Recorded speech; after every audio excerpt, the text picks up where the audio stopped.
And we know that the mass for this bar, so if you call it MB, the mass of the cylinder bar is 10 kilograms. And the mass of the disc is 15 kilograms. So this is the object that we are looking at. And what's the question? The question is, we want to know that what will be the mass moment of inertia with respect to the point of support, which is point O. In other words, we want to know what is I naught. What is the mass moment of inertia of this pendulum with respect to this point? Now, remember what we said last week and also this week. For any complicated objects, you always decompose the object into the assembly of simple objects. So I naught equals to the summation of two objects. One is the bar, the other is the disc.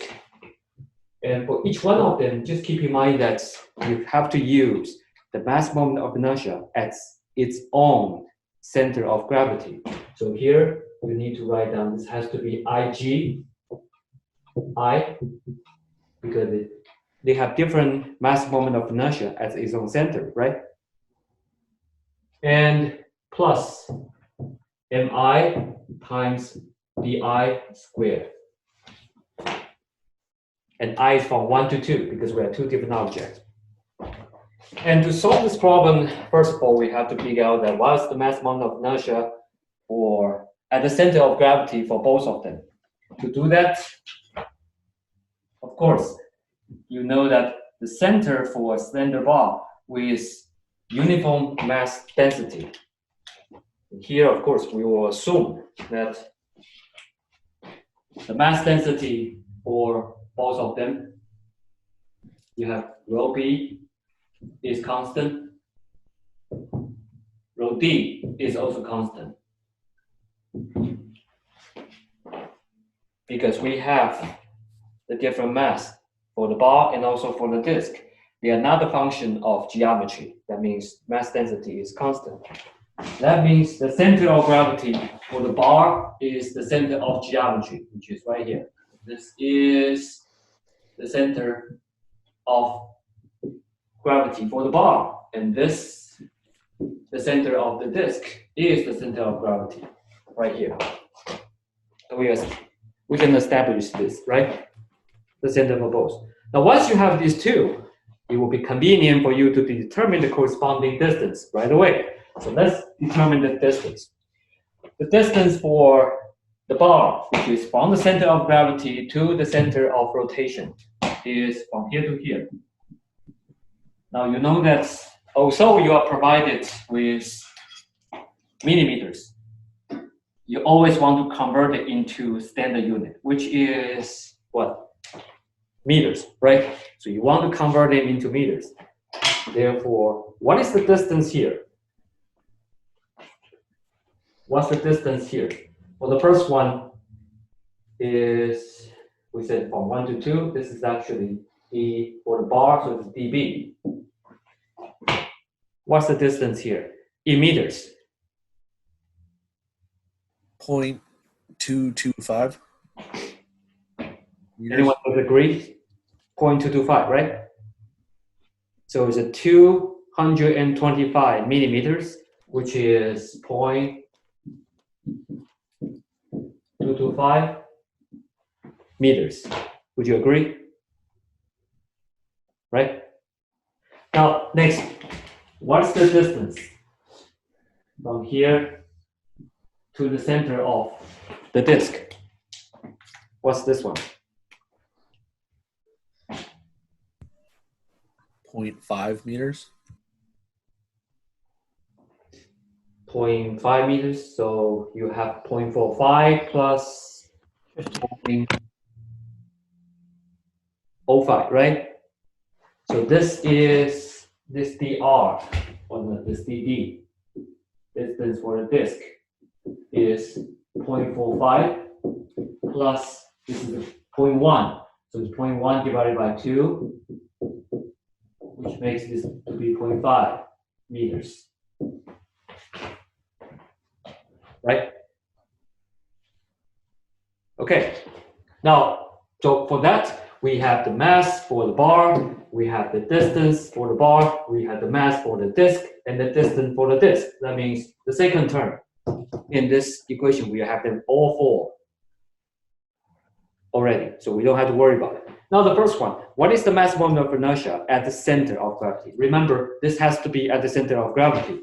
So the first thing is, what is the mass moment of inertia for this bar at the center of gravity?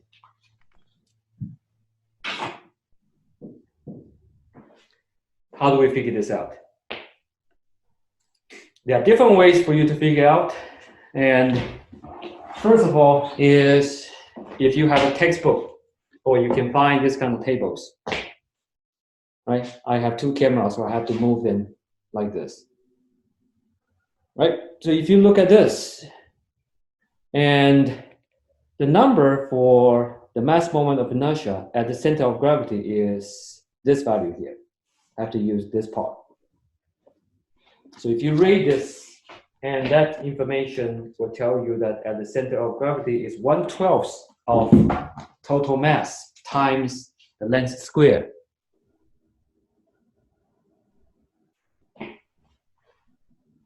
Somebody asked a question about this 100 millimeters. It is the radius.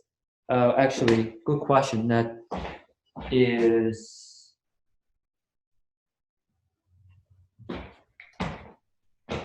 thank you very much.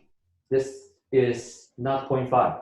It's 0.55 because 0.1 meters is the radius. So here, let me see who's corrected.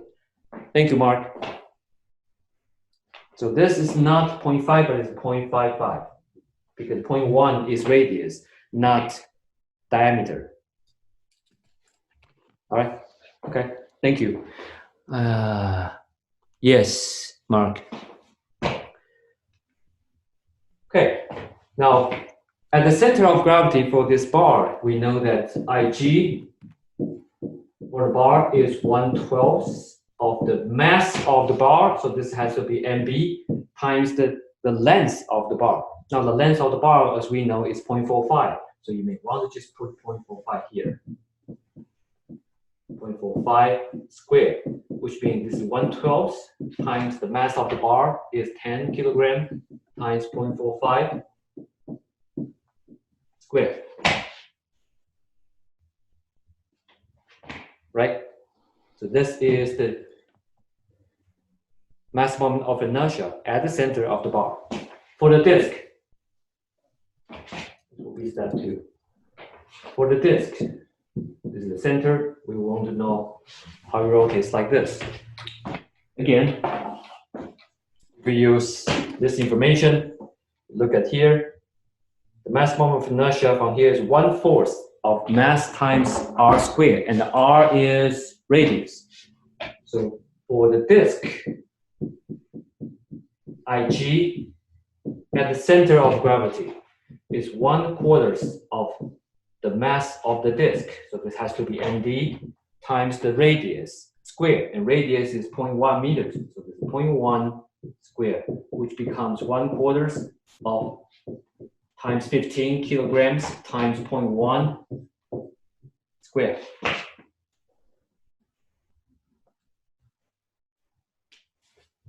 Okay? So with this, we have everything we need. All you have to do is just to plug all this together. So we have 4 terms to consider. The first one is this. For the bar, you have the mass moment of inertia at the center of gravity. This one plus the mass 10 kilograms times 0.225 squared. So I'm going to write everything down. for the formulation, and then I'll just give you the result because I believe this is you know how to do the math. Therefore, for step 3, we know that I naught is just the first one is 1/12 times 10 times 0.45 square plus 10 times 0.225 square. This is for the bar. Plus the second term, which is for the disk. And that is 1/4 times 15 times 0.1 square plus the mass of the disk, 15, times the distance, which is 0.55 square. And this will be the final value. And this value is 5.27